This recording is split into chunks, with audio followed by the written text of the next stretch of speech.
wow, this is humbling. So if you thought to yourself and did some math, you said, well, class of 1970, he's got to be 70. But my athletic career at Cortland started when I was 11. Can you figure that out? 11. You see, this is my hometown, and I went to the campus school. And so my classmates starting in elementary school and I would sneak into the old main gym. Raise your hand if you ever heard of the old main gym. And the annex, you remember the annex building? And we would sneak in there and shoot baskets and play in the gymnastics equipment and turn the lights out and play hide and seek in amongst all the mats and gymnastics equipment. And then who'd have thought I'd ended up back here after transferring from Auburn. This is usually the time when someone says, I want to thank the following people, but I think I'd like to thank the following people by not thanking them, but sharing one or two words about them that I carried into my life and my professional career, and now semi-retired, my interaction with other people. I don't remember a particular instance in which I said, yes, Coach so-and-so gave me this, or my teammate gave me that. So this will be a bit of a summary from some of the people that are here tonight. One of my colleagues here is Carlene Wilcox, and she came to my school to work with me after I'd been there, 4, 5, 6 years, at a time when I might have been going on cruise control, and she injected, and these are the words I'll share for different people, different words, vitality, enthusiasm, and a willingness to be weird. Because some of the things we did together were really weird. One of my favorite all-time students, after 40-some years, is here tonight, and I don't know her married name, so Jamie Partigianoni. We were talking about you in our house the other night, and I said, she was one of my favorite students. And my son says, thought you weren't supposed to have favorite students. We did. And she was one of them. I have several coaches here tonight. Jim Cranfield, member of the Hall of Fame, was my coach at Auburn Community College. And Jim shared with me an ability to think, I don't want to just say think outside the box, but not have to have a box. There was a night soccer game, and he said, why can't we have a night cross-country meet? So they did. And so the gun went off at halftime of the soccer game, and we disappeared into the darkness, and nobody knew where we were. We came back out 20-some minutes later. Jack Bain was my cross-country coach here, and Jack, you taught me to be methodical and organized when I became a coach. And Jack had a book, and he would take out that book, and if we were doing 400 intervals, he would write down our name, and then 1, 2, 3, 4, 5, 6, all the way through 20, and he would record them. And that book would come back out at the next time we did that one in the next year, so we could measure our improvement. When I was a coach, I had a book, and I kept track of everybody's times year to year. It was really cool. My teammates are here. Eddie Faulkner. Eddie was a miler, 2-miler, and in the mile, his job was to win, and mine was to pick up points in second, and my job was to win the 2-mile, and him to pick up points. I just remember running behind Eddie, and his head was always down. And he had so much perseverance, and he kept going and going. Gary Wilson, member of the Hall of Fame, taught me about leadership. He's an amazing leader, and he's had great success at the Division I coaching level. Denny Freeze, you weren't on the team I was on, but you and I have been close ever since then. And I've taken into my life the same cheerfulness and optimism that you always showed everyone else, and how it brings so much back into your life. Ron Fleury, Ron, you taught me that it's important not just to be a tough athlete, but to be sweet and kind. and you certainly are. And you were the one that got me here, because we went to Auburn Community College together, and then you said, hey, you need to come here. This is a great team and good coach and a lot of fun, and you got me here. The one who nominated me, Dick Damon.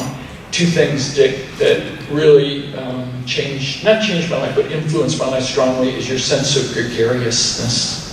Dick has never met anyone he didn't meet. He can meet anyone, anywhere. But more importantly, he introduced me to Jane. We've been married for 48 years. And Jeannie and I met in the library because we were very intellectual. Actually, Jane was sound asleep with her head down on a table, and Dick and I were cruising for chicks. That's how we met. My sister Sandy is here, and she taught me that when you get knocked down, you get back up, and when you get knocked down, you get back up. And just watching her do that in her life has influenced how I deal with adversity and difficulties. And then we have two very special people that influenced my life that were mentors. First, my high school coach, Clarence Metham, who's a member of the C Club. When I went online a week or two ago to see who was coming, I saw his name and I couldn't believe it. I thought, wow, he's still alive?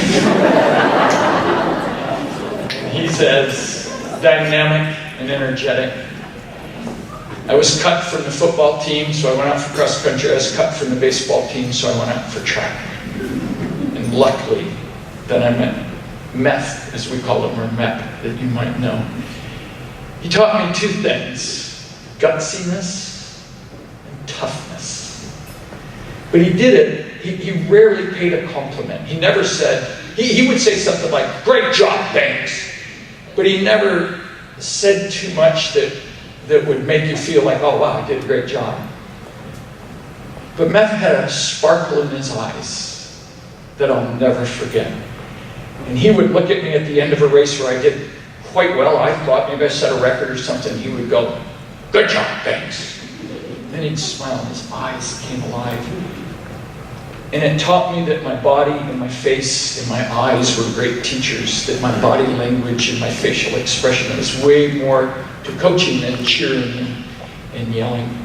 And you started me on a career that changed my life. And in the triathlon world championship in Hawaii, after we swam 2.5 miles and biked 112 miles, and I'm about 18 or 19 miles into the run, and that's where everybody falls apart, 8, 9 hours into the race.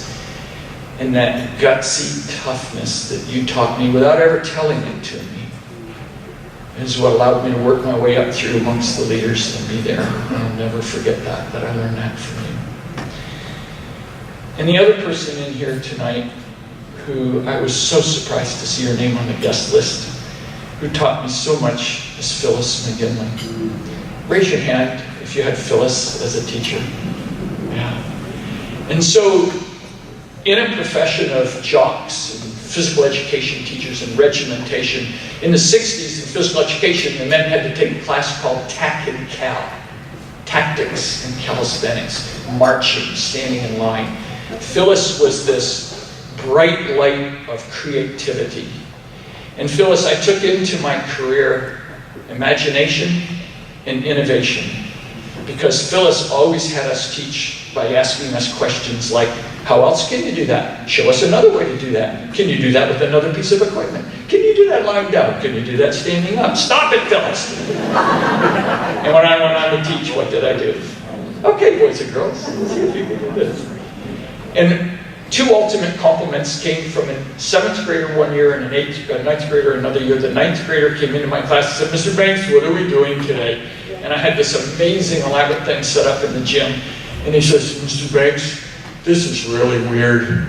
But the 7th grader looked at me and said, "Mr. Banks, you are really weird." And when I won Teacher of the Year in Vermont, my principal introduced me to the faculty as winning an award, and he said, probably to Murray's credit, the one thing that stands him aside is his sense of imagination. He thinks he can do anything with his students. And Phyllis, that sense of imagination, innovation, creativity, treat every child differently, came from you.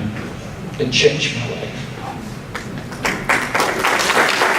And finally, Jeannie, can you come up here, please? Jeannie came to Cortland. She was a sprinter, a really fast sprinter. That's how she got me. I was a distance runner and I couldn't get away. And there was no team available for Jeannie, so she came and ran with the men's team, and we'd go to meets and maybe there'd be a few other girls and she might run. She's a world champion in skiing. She went to the world championship in the triathlon. She's an award-winning teacher. All the things that you see in my bio, same for her. And when we organized races, and I was the race director, Janie was the one behind me who did all the recording, all the registration, did everything behind the scenes. To be able to professionally work with somebody and then race with somebody and train with somebody, I get the honors, Janie doesn't and hasn't. And she probably won't ever be in the C Club because there weren't those opportunities for her in the 50s and the 60s that we had as guys. And so this honor is half mine and half Jamie's.